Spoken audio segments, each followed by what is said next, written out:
Air fryers exposed, how they make crispy food without oil. The moment people realized crisp food might not need oil changed home cooking forever. For most of modern cooking history, crispiness came at a cost. If food was crunchy on the outside, it was almost guaranteed to be soaked in oil. Fries, chicken, fish, even vegetables all followed the same rule: heat plus fat equals crunch. That rule went unchallenged for decades. Then air fryers entered kitchens and quietly broke it. Suddenly, people were pulling out crispy food with barely any oil involved, and most never stopped to ask how or why it actually worked. That's what we're here to clear up today. If you enjoy understanding how everyday technology works beneath the surface, this is the kind of channel worth keeping up with, so consider subscribing now while we dig into what's really happening inside an air fryer. An air fryer is actually closer to a laboratory oven than a fryer, you know. Despite the name, an air fryer doesn't fry food in the traditional sense at all. There's no immersion in fat, no oil acting as a cooking medium. What you're using is really a compact convection oven designed to operate at a much higher intensity than the one built into your kitchen wall. The defining feature of an air fryer is how aggressively it moves heat. A heating element sits close to the food, and a high-powered fan forces hot air to circulate rapidly in a tight space. This combination dramatically increases how efficiently heat transfers to the food surface. Instead of slow, passive warming, the food is constantly being hit with moving heat from all directions. Heat alone does not create crispiness. What really matters is how heat interacts with moisture. Food becomes soggy when moisture stays trapped on the surface. Crispiness happens when that surface moisture is removed quickly enough for browning reactions to take over. The rapid airflow inside an air fryer strips moisture away faster than a standard oven can. Because the cooking chamber is small, the hot air never has a chance to cool down or drift away. It keeps circulating at a consistent temperature, creating a dry, high-energy environment that favors crust formation instead of steaming.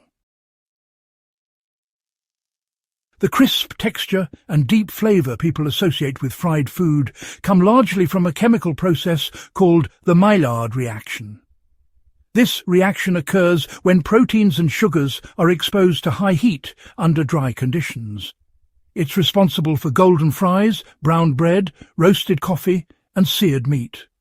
Oil does not cause this reaction. Heat and dryness do.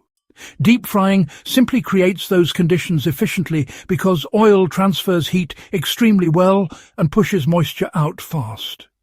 An air fryer achieves the same end result by different means. The high-speed hot air removes surface moisture and raises the temperature enough for browning to begin without submerging the food in fat.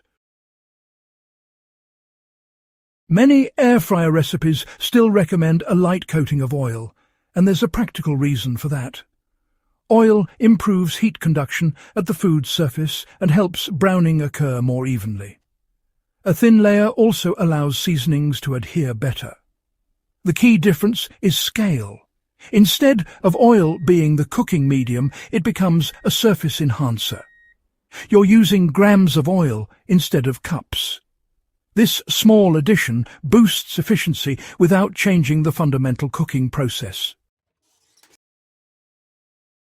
One of the most overlooked aspects of air fryer performance is the perforated basket.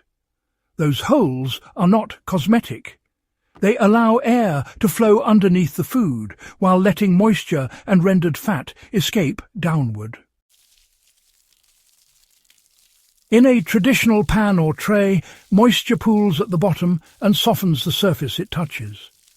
In an air fryer, that moisture is removed from contact entirely. Foods like chicken wings and bacon release their own fat as they cook, and instead of soaking in it, they remain exposed to circulating air. This is why air-fried food often feels crisp all around, instead of just on top.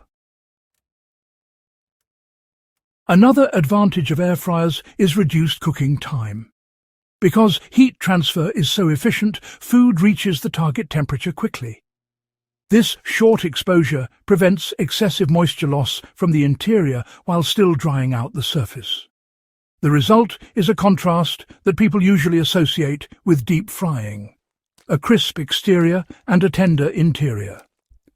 This balance is difficult to achieve with slower cooking methods unless oil is involved. Many foods don't start out fat-free. Potatoes, meats, fish and even vegetables contain natural oils. As these foods heat up, their internal fats migrate toward the surface. In an air fryer, the constant heat circulation allows those fats to contribute to browning without trapping moisture. This is one reason certain foods crisp exceptionally well, even with no added oil at all. Well, air-fried food lacks the oil absorption that really defines deep frying. That missing oil, it changes mouthfeel and richness, but not so much the texture. Deep-fried food carries oil into every bite, creating a heavier flavour. Air frying, on the other hand, produces a cleaner taste that highlights the food itself rather than the fat it was cooked in. This difference isn't a flaw.